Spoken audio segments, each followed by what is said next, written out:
Marcelo Crobato está con nosotros de nuevo, como acostumbramos todos los miércoles. Marcelo, bienvenido.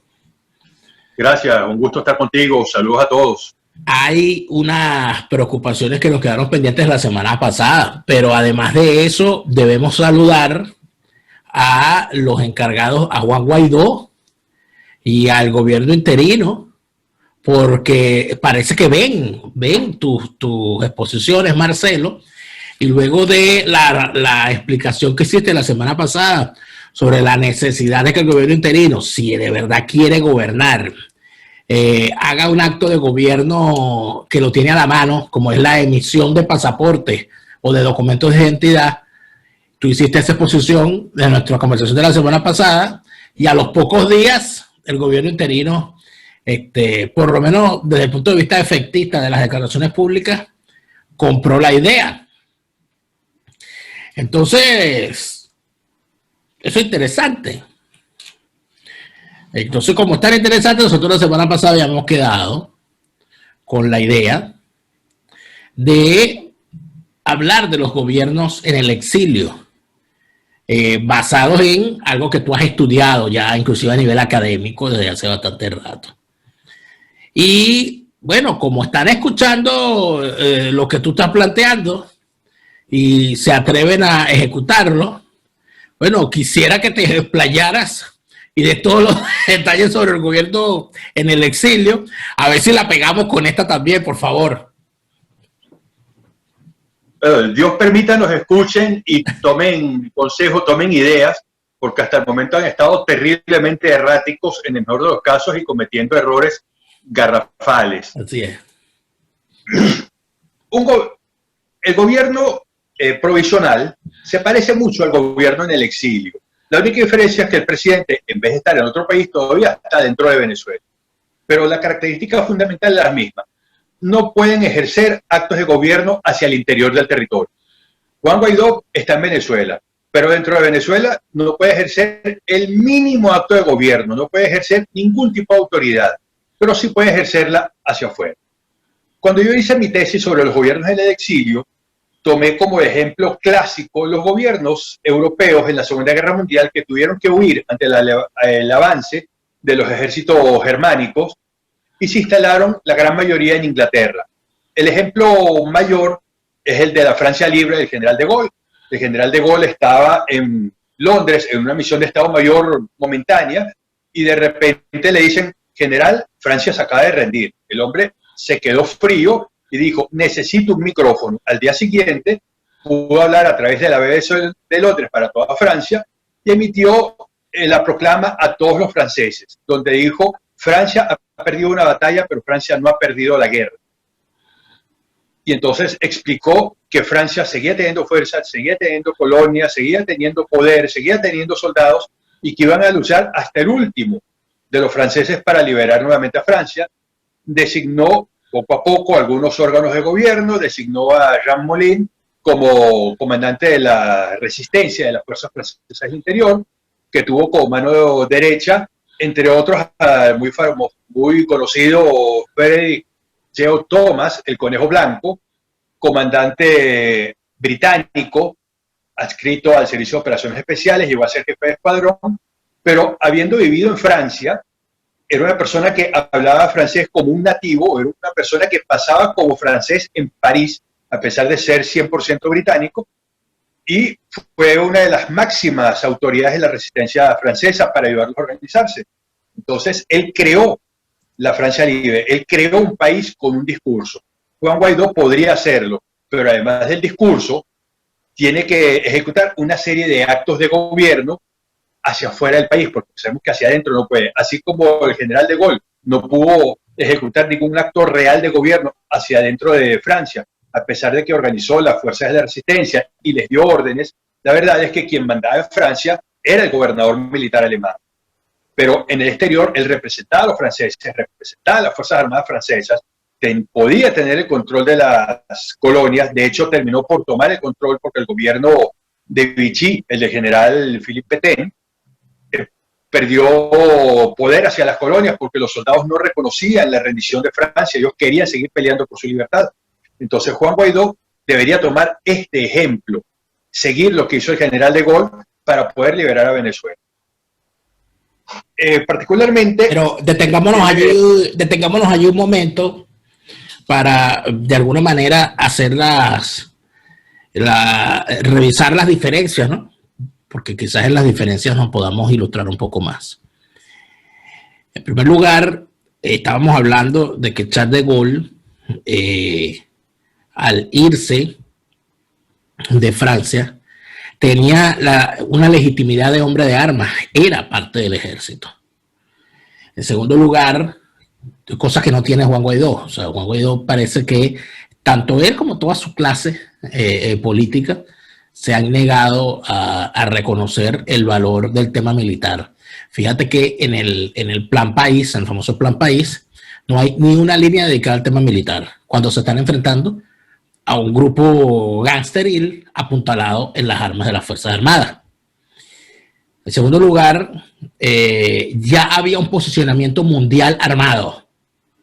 Es decir, ya el invasor de Alemania, el invasor de Francia, que era Alemania, ya se le había declarado la guerra por parte de Inglaterra. Y cuando Charles de Gaulle se va a Inglaterra, ya Inglaterra estaba en guerra con Alemania. Por lo tanto, era obvio el apoyo que tenía que darle Inglaterra a Charles de Gaulle. Pero además de esto está lo tercero, que estamos hablando de el convencimiento pleno de una parte de la población francesa, que hay suficientes relatos de eso, que consideraba que había que resistir y que había que resistir por las armas y que había que enfrentarse como se debía al invasor. Esas son las diferencias. Te pregunto yo, no le han declarado la guerra formalmente, de forma abierta, al chavismo con plomo. A veces hasta lo contrario. En segundo lugar, no hay una población casada, convencida y dispuesta a actuar desde la resistencia contra el régimen. Y en tercer lugar, no hay un liderazgo serio. Charles de Gaulle era un líder serio. ¿Tú crees que basado en esos tres punticos nada más pueda Guaidó intentar hacer algo como eso? El problema fundamental es el liderazgo serio, porque hubo venezolanos dispuestos a dar la vida por la libertad de Venezuela, sin pensarlo. Los guarimberos, los muchachos que yo defendí. En el 14 dieron la vida casi 50, pero en el 17 fueron 165 muchachos que fueron asesinados y ellos iban a enfrentar armas de fuego con escudos de cartón. O sea, más valor que ese yo no lo he visto ni siquiera en los verdaderos actos de guerra, porque un soldado va a la guerra con un fusil y un guarimbero iba a la guerra con un escudo de cartón. Lo que le faltaba a ellos era organización y era un líder que les dijese: sí, muchachos, hay que pelear, pero pelear en serio, porque todos se encargaban de apaciguarlo. Decían: tenemos que ser pacíficos, no podemos ser violentos. Del otro lado disparaban y los muchachos apenas devolvían piedras. De vez en cuando una molotov contra una tanqueta que atropellaba a los muchachos, que mató a algunos muchachos.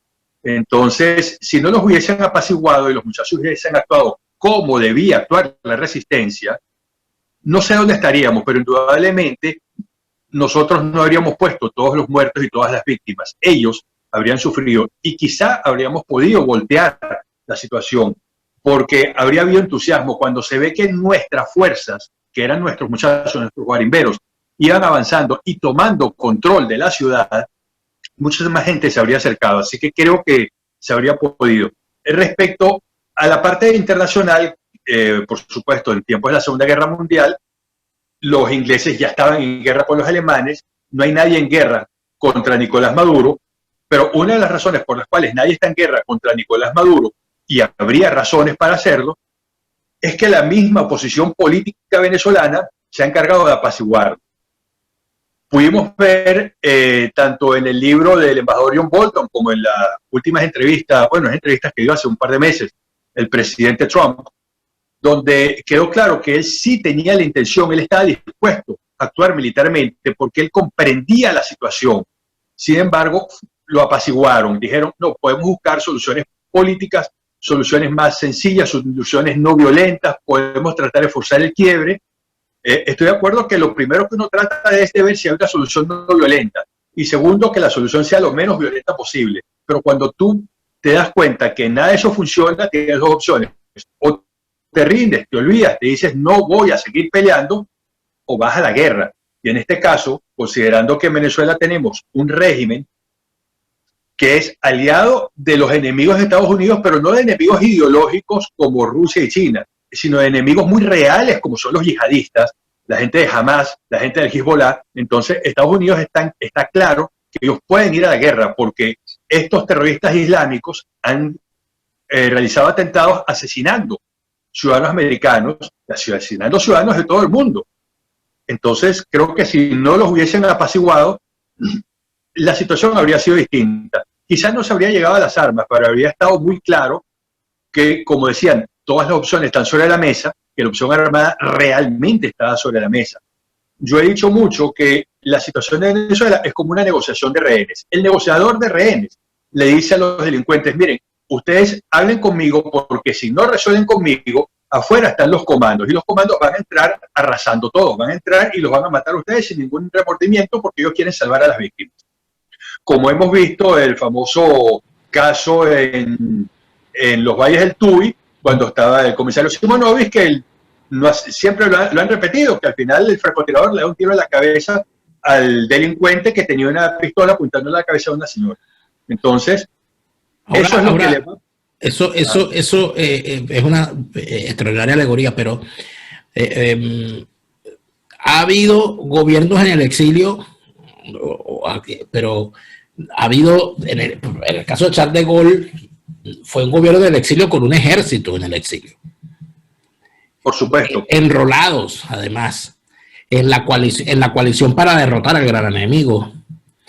Estamos hablando de que quizás en lo que se podría parecer un gobierno en el exilio venezolano es en la constitución de una junta de gobierno o de un gobierno, como quiera que se le llame, un consejo de gobierno, como quieran llamarlo, en el exilio, que convoque venezolanos para armar un ejército, empezando por los propios militares en el exilio, para desplazar, para hacer la guerra. Porque de eso se trata. Desplazar del poder por las armas a la organización criminal chavista y a partir de allí empezar un proceso político serio de tránsito hacia la democracia. Eso sería lo lógico y eso fue lo que hizo Charles de Gaulle. El problema es que ahorita no tenemos Charles de Gaulle, y eso ya lo hablamos, pero ha habido casos de fracasos. Tú estudiaste los casos de gobiernos en el exilio que no lo lograron, de forma tal de poder saber cuál es el defecto que podría tener un gobierno en el exilio que lo podría llevar a fracasar. Todo el poder de un gobierno en el exilio depende del reconocimiento que tenga de otros gobiernos. Durante la Segunda Guerra Mundial estuvo el gobierno polaco, noruego, danés, holandés, francés, griego, que todos terminaron en Londres y eran reconocidos. También estaba el gobierno de la República Española, que ese sí fue un fracaso, porque no tuvo reconocimiento de nadie. Cuando terminó la guerra civil, el gobierno republicano español se exilió y ellos dijeron que eran la representación real de España, pero no los reconoció nadie, no tenían fuerza militar, no tenían capacidad de representar a España. Como apenas terminó la Guerra Civil Española, comenzó la Segunda Guerra Mundial, pues esta magna tragedia ocultó el problema de España. No voy a ponerme ni de un lado ni de otro, el estudio es totalmente teórico en este sentido. La República Española fracasó como gobierno, nadie lo reconoció y no podía representar ni siquiera a los españoles que estaban dentro de España, porque ellos mismos no lo reconocían.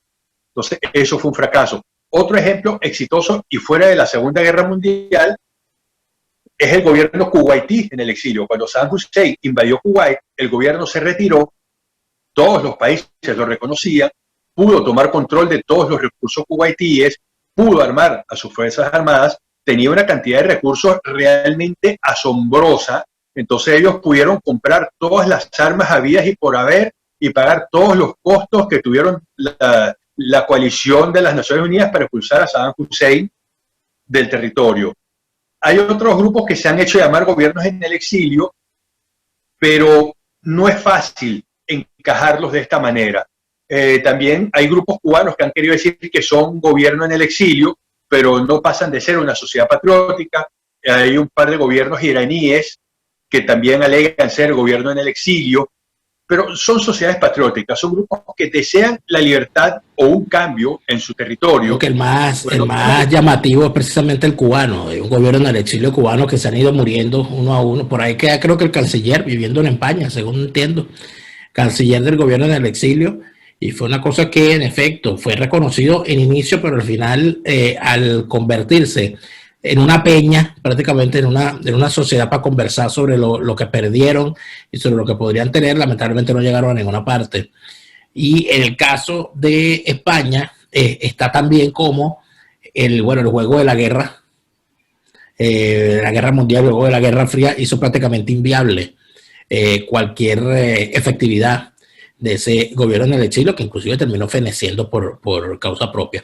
Pero el caso iraní es interesante, porque en el caso iraní, recuerda que hubo, independientemente del gobierno iraní, que de los gobiernos del exilio iraníes que puedan haber hoy, el ayatolá Khomeini armó su revolución en Francia. Y él todos los días iba a rezar a un sitio público ahí en París y iba a aquel poco de iraníes a escucharle sus sermones y sus cosas. O sea que de alguna manera la acción empezó desde afuera. Tenemos el caso del Dalai Lama. Tenemos el caso de los luchadores en exilio por la independencia de Timor Oriental. Y así cientos de casos.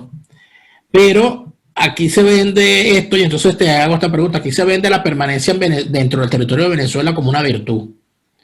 Como que no, es que nosotros estamos dando la lucha aquí adentro y tal, y todo aquello que acá. Y todo el que se va entonces fue un cobarde y tal, y todo el que se quedó es el que está luchando, etcétera, etcétera.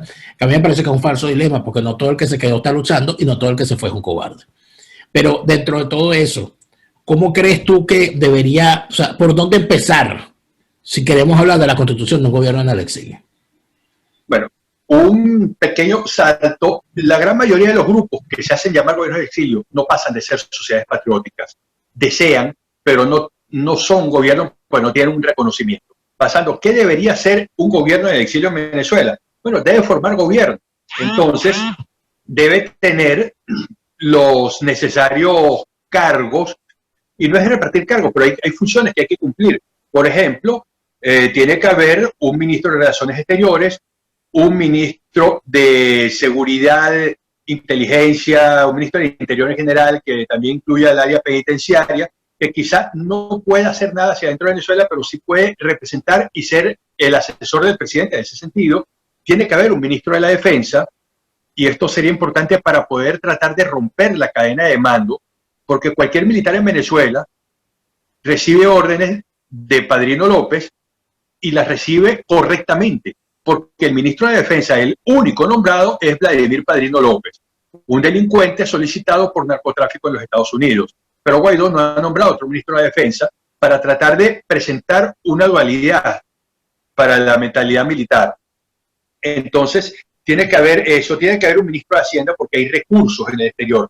Y también tienen que estar los órganos no ejecutivos del de gobierno, como la Contraloría, que brilla por su ausencia, porque los manejos que se han hecho de los fondos de la República en el exilio están poco claros en el mejor de los casos. Debe haber un fiscal general de la República, pero de verdad no la delincuente de Luis Ortega Díaz, que festejó el informe de Naciones Unidas como si ella no fuese parte de la violación de derechos humanos. Este fiscal que pueda trabajar como el Tribunal Supremo de Justicia en el exilio, que puedan juzgar algunas cosas y organizar un sistema judicial. Por ejemplo, Charles de Gaulle tenía un sistema judicial para los franceses, para los militares franceses en el exilio, y ellos dependían de sus tribunales, porque ellos decían, nosotros somos franceses y somos Francia, entonces a nosotros no nos juzgan los militares ingleses. Debe haber un defensor del pueblo. Entonces tienen que cumplirse funciones dentro del área militar, dentro del área diplomática, financiera y algunas políticas, pero no se ha nombrado nada. Hay un coordinador de relaciones exteriores, mejor no hablemos de esta situación, no hay un contralor, no hay un ministro de Hacienda, no hay nada. Si tú no nombras gobierno, no eres gobierno. Y quedarse en Venezuela para el gobierno interino es inútil, porque no puede hacer nada. Puede hacer más si se va de Venezuela y empieza a ejecutar algún tipo de acciones que quedándose en Venezuela diciendo, yo desde aquí peleo. ¿Cuánto pelea? No tiene posibilidad de pelear ni de hacer nada. Y no tiene posibilidad de crear al nuevo ejército de Venezuela. Los militares en el exterior están desesperados pidiéndole a Guaidó que les permita ir a pelear por Venezuela. Yo conozco a muchos y lo que están esperando es que les den el vamos para realizarse. Conozco gente de la Marina, de la Fuerza Aérea, del Ejército. Yo mismo que fui al Ejército. Hay funcionarios policiales que están disponibles. Un buen policía, uno lo reentrena y puede tener un soldado para combate urbano superior a un soldado de infantería regular. Y hay cantidad de policías que están diciendo, ¿cuándo me permiten a mí pelear por mi país? Entonces, llamemos a estos hombres, vamos a decirles, vamos a crear el Ejército de Venezuela, las Fuerzas Armadas Nacionales. Capaz el Ejército Libertador, capaz termina ocurriendo lo contrario. Capaz termina ocurriendo que son estos hombres, al no haber un liderazgo político capaz de llamar a estos hombres y mujeres para conformar ese Ejército Libertador, terminará siendo entonces, y estos procesos son así, ese Ejército Libertador quien saldrá a buscar a los líderes políticos para realizar las labores que hay que hacer. Lamentablemente en Venezuela el fusil se pone a la cabeza primero que la política. Los políticos siempre llegan de último. Esa es la historia de Venezuela. Pero creo, Marcelo, que ha sido muy buena tu disertación sobre el asunto porque nos permite entender que así como hay casos de fracaso, hay casos de éxito, pero todos pasan por el mismo punto, el tener un liderazgo serio a la cabeza de todos estos procesos. Muchas gracias, Marcelo. No, gracias a ti, saludos a todos, nos vemos la próxima semana.